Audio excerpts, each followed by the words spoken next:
Le Zoom écho d'Europe un matin avec Axel de Tarlet. Bonjour Axel. Bonjour Bruce. Bon, le salaire des fonctionnaires va à nouveau être gelé en 2014. C'est la ministre de la fonction publique, c'est logique, Marie-Lise Lebranchu qui l'a annoncé hier. Alors, ça fait quand même 4 ans. 4e année de gel d'affilée. Ça commence à être long. Oui, On peut le dire. Oui, c'est vrai que c'est rude, mais bon, on peut dire que c'est rude pour tout le monde. Vous savez, dans le privé, les salaires n'augmentent pas non plus Ouais. et les gens en prime se retrouvent parfois en Vous chômage. nous disiez même hier que c'était plutôt une bonne nouvelle que les salaires n'augmentent pas. Souvenez-vous. Voilà, pour la Vous compétitivité. n'avez pas Mais bon, oublié. pour les gens Bon. qui le vivent, c'est moins drôle. Ouais. Et puis, quant aux fonctionnaires, on dit gel du salaire, enfin, c'est gel de la grille, hein, c'est-à-dire que les salaires n'augmentent pas poste par poste, mais individuellement, les fonctionnaires peuvent être augmentés à l'ancienneté, tout simplement, ou avec des primes. Ouais, en attendant, les syndicats de fonctionnaires sont vent debout et menacent déjà d'organiser une journée de manifestation. Alors, vous avez raison, on sent quand même une certaine fatigue chez les fonctionnaires, et c'est vrai, 4 années de gel salarial, c'est beaucoup, et de toute façon, il faut le dire, on ne pourra pas éternellement geler le salaire des fonctionnaires.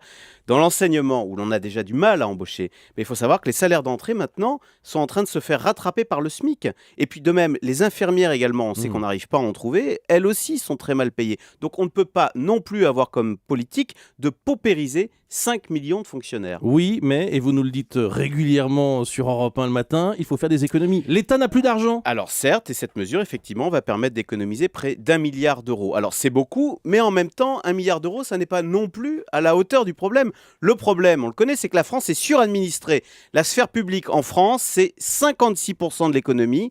En Allemagne, la sphère publique, c'est 46% de l'économie. C'est 10 points de PIB de moins. C'est-à-dire qu'il faudrait réduire la dépense publique chez nous de 200 milliards d'euros. Donc vous voyez, bloquer le salaire des fonctionnaires, ça ne suffira pas. Il faut réorganiser, réformer, repenser l'État. Alors repenser l'État, la mesure type qu'on donne à chaque fois, c'est supprimer par exemple les départements. Mais vous voyez, il faut passer de la technique du rabot à celle du scalpel pour opérer en profondeur. Le gouvernement veut réformer l'État. Non Oui, oui, mais enfin le risque, c'est qu'avec ce genre de mesures, comme le gel des salaires des fonctionnaires, eh bien, il ne braque les syndicats, vous l'avez dit, il y a des menaces de grève, et du coup, les syndicats vont refuser la réforme. D'ailleurs, on le voit déjà avec la réforme des retraites dans la fonction publique. On a bien compris qu'on allait avoir une réforme très light. Or, on a besoin du contraire. On a besoin d'une fonction publique réformée, et non pas d'une fonction publique paupérisée.